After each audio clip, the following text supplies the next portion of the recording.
do with it as you see fit.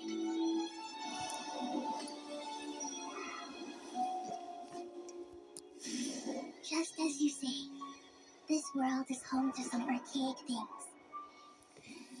And as you suppose, you are a formidable opponent.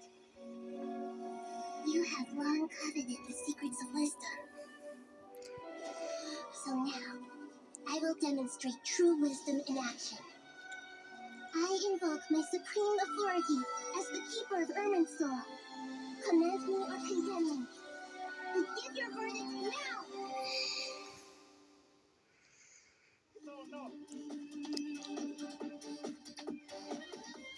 Blessed one of wisdom, Mahakusamadhama, are you certain that you wish to exercise your authority to destroy Irminsul? It represents both your roots and your finest accomplishments. You truly intend to abandon the very thing you have always fought for? This is my decision. Irminsul has been corrupted beyond redemption. Irminsul is the original tree of Tibet. It is the means by which the heavenly principles maintains fate itself. The seven archons should honor and revere it, for their authority was bestowed upon them by the heavenly principles. It is precisely because I honor and revere it that I fight for the humanity it exists to protect.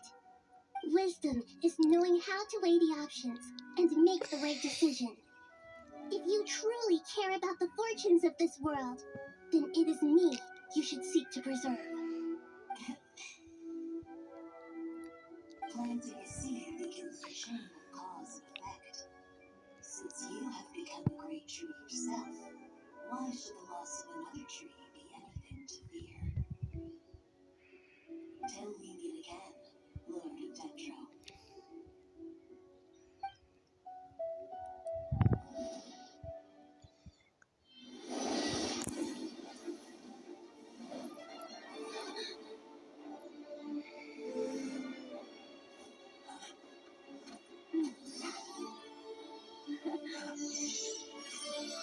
The first flame, the pure cleansing fire.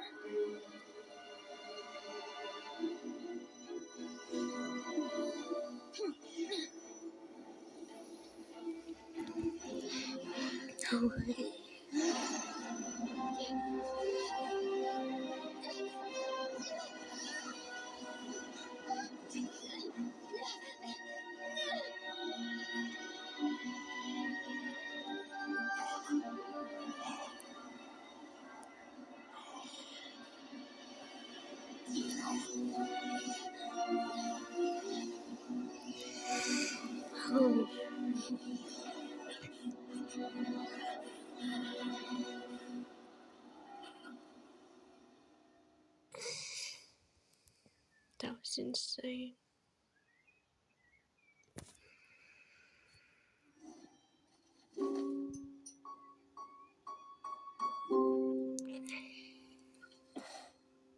Shall we?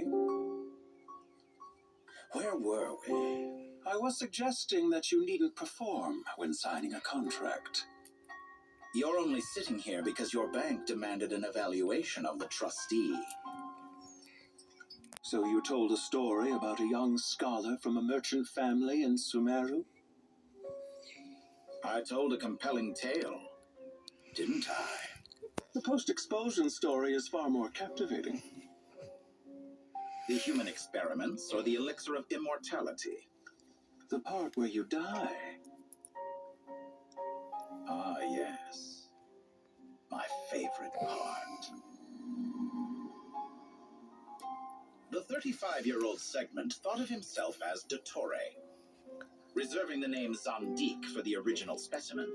Of all the Segments, he was the most selfish. After his expulsion, Dottore searched for a new direction. He joined the Fatui, studied Elazar in great depth, secured resources. He was rather fortunate in his career.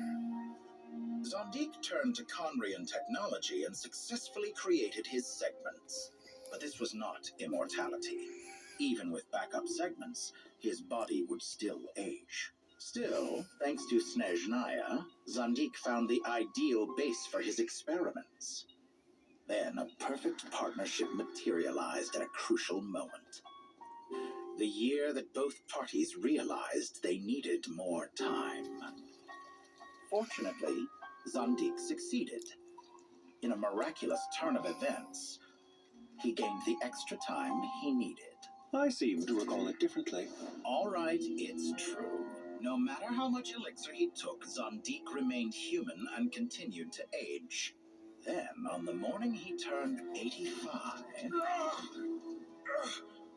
Help me up! Call for help! Surely he would be rescued, Zandik thought. But to his surprise, no one helped him. Zandik was too selfish for that.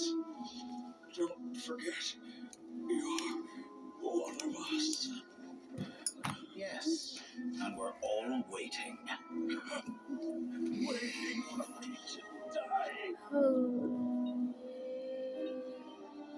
Pantalone arrived for a meeting and happened to witness what followed. He found it unsettling. I never said that. But the Zondiks were unfazed. It was a rare opportunity for self-dissection.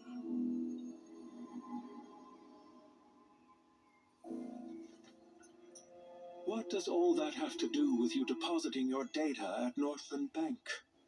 It has made me cherish my time in this world all the more. Fair enough. So you do have a sense of self-preservation.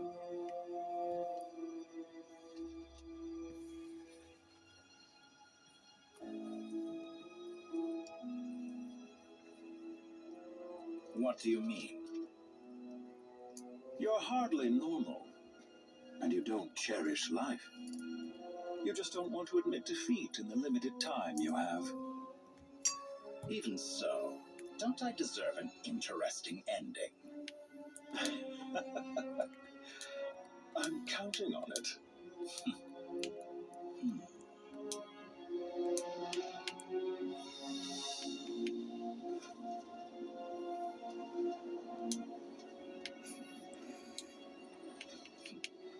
If nothing else, I expect my funeral will be a grand affair indeed.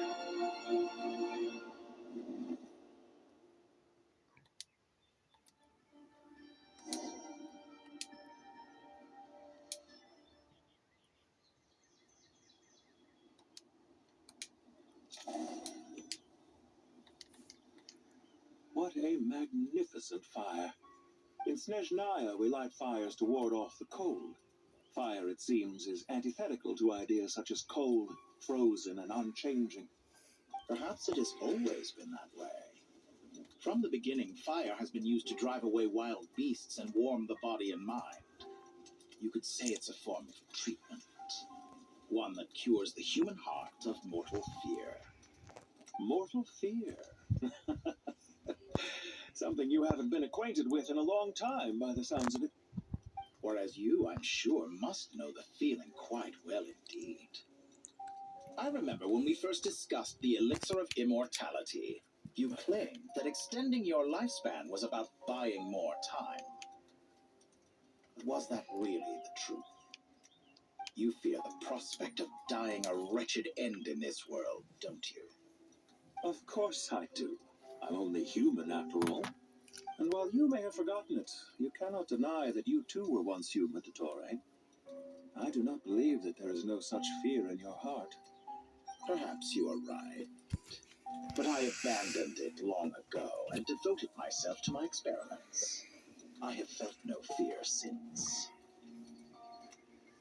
From the very beginning, I never thought you could win this game. But still you came, contract in hand, to honor our agreement. Because I am a reputable partner.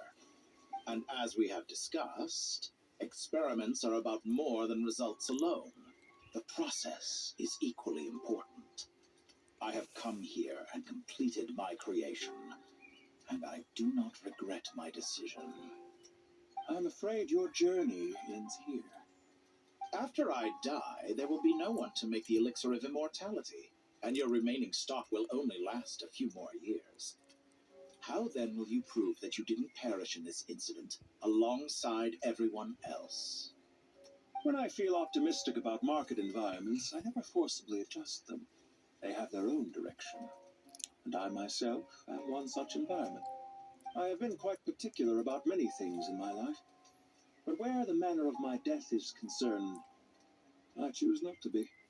You make yourself sound so magnanimous. Oh, but I am, and I hope you will be too. It may have been a long time since anyone told you this, Dottore, but I recognize that you are a truly rare talent. Ha! I can see it. The experiment in blasphemy that I've been performing all this time. It has been a long process, and I do not care about the results as much as people might imagine. If the very goal of your experiment was to explore infinite possibilities, then there was never any reason for it to end. Indeed. Yet now, the experiment has officially drawn to a close. What should I call you? Zandik? Or do you prefer Dottore? Suit yourself. Goodbye, Feofan. This time, that's what it truly is. And don't I know it? Goodbye, Zandik.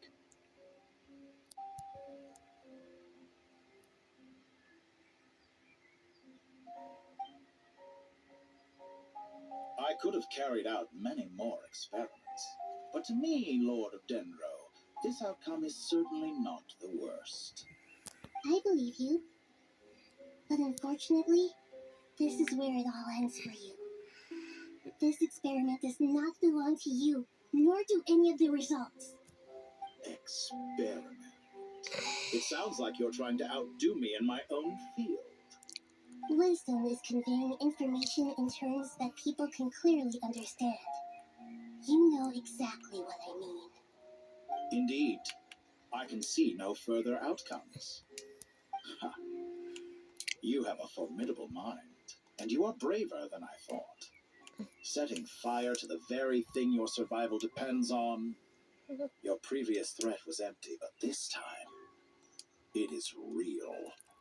When necessary, wisdom can be as fierce as an inferno. Some of the flames that incinerate you come from within yourself. Perhaps you are right. You see what lies at the bottom of the human heart, and that is your wisdom. Here is where your journey comes to an end. All that is yet unknown belongs to those of us who will carry on living. It seems I have unwittingly been your arch enemy all along. But now, it's all over. I do not deny your intelligence.